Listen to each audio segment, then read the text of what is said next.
तो आज अपन पढ़ेंगे जल शक्ति संयंत्र के बारे में। जल शक्ति संयंत्र का मतलब होता है पानी के द्वारा किस प्रकार बिजली बनाई जाती है। जल शक्ति संयंत्र के अंदर सबसे पहले तो किसी नदी या नहर के ऊपर एक जलाशय बनाया जाता है। जलाशय से प्रेशर चैनल निकाला जाता है। उस प्रेशर चैनल से पानी को वाटर हाउस तक लाया जाता है। वाटर हाउस का मुख्य कार्य होता है कि जो प्रेशर से पानी आ रहा है उसके बहाव को नियंत्रण करना। वाटर हाउस से पानी पेड़ स्टॉक में आता है। पेड़ स्टॉक से वाटर टरबाइन में जाता है। वाटर टरबाइन पानी को ऊर्जा को यांत्रिक ऊर्जा में चेंज करता है और यांत्रिक ऊर्जा जनित्र को मिलती है और वही जनित्र यांत्रिक ऊर्जा को विद्युत ऊर्जा में चेंज करता है। वाटर हाउस के बाद जो सर्ज टैंक होता है, इसका काम होता है कि पेड़ स्टॉक की क्षति को बचाना। यानी किसी कारणवश कभी वाटर टरबाइन का गेट बंद हो जाता है जब लोड नहीं हो, उस समय पानी के प्रेशर से पेड़ स्टॉक को हानि पहुंच सकती है। इस हानि से बचाव के लिए सर्ज टैंक को लगाया जाता है। सर्ज टैंक, वाटर हाउस और पेड़ स्टॉक ये जल शक्ति संयंत्र के अवयव हैं। पेड़ स्टॉक एक स्टील का पाइप बनाया जाता है और पेड़ स्टॉक से फिर पानी नदी के रूप में आगे सिंचाई के रूप में काम में लिया जाता है। यहाँ से प्राप्त होने वाली जो बिजली होती है वो अन्य संयंत्र से मिलने वाली बिजली की अपेक्षा सस्ती मिलती है।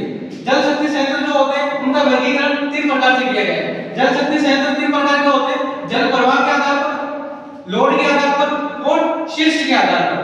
जल प्रवाह के आधार पर जो जल शक्ति संयंत्र है वो 3 प्रकार का होता है: पोकर रहित रणोपरीवन, यानी जिसके पीछे कोई पोकर या तालाब नहीं होता है, किसी बहते हुए पानी के बहाव के ऊपर वाटर टरबाइन लगाकर जल ऊर्जा को विद्युत ऊर्जा में चेंज किया जाता है। एक होता है पोकर सहित रणोपरीवन, जहां पीछे जलाशय निर्माण किया जाता है। एक होता है जलाशय या बांध युक्त संयंत्र। लोड के आधार पर भी मूल लोड संयंत्र, पंप संयंत्र और पीक लोड संयंत्र के आधार पर जल शक्ति संयंत्र का निर्धारण किया गया है और शीर्ष के आधार पर जो जल शक्ति संयंत्र है उनका वर्गीकरण भी 3 प्रकार से किया गया है। पहला होता है निम्न शीर्ष संयंत्र। निम्न शीर्ष का मतलब होता है जिस शक्ति संयंत्र में जो हेड होता है जल शीर्ष का, उसकी ऊंचाई 30 मीटर से भी कम रखी जाती है, उसको रखते हैं निम्न शीर्ष संयंत्र के अंतर्गत। जिसका ऊंचाई 30 से 100 मीटर के बीच में होती है उसे कहते हैं मध्यम शीर्ष संयंत्र। और जिस जल शक्ति संयंत्र के हेड की जो ऊंचाई होती है जल शीर्ष की वो 100 मीटर से अधिक होती है, उसको रखा जाता है उच्च शीर्ष संयंत्र के अंतर्गत। जल शक्ति संयंत्र से पैदा की जाने वाली जो बिजली होती है उसकी कॉस्ट लागत अन्य शक्ति संयंत्र से पैदा की जाने वाली बिजली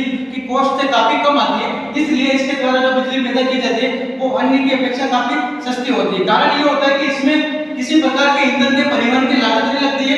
ईंधन के परिवहन का एक भी कॉस्ट या रुपया नहीं लगता है, क्योंकि पानी ऑटोमेटिकली बह के नदी या नहर के माध्यम से जलाशय तक आ जाता है। तो समझ में आया आपको जल शक्ति संयंत्र? कंप्लीट? ओके, धन्यवाद।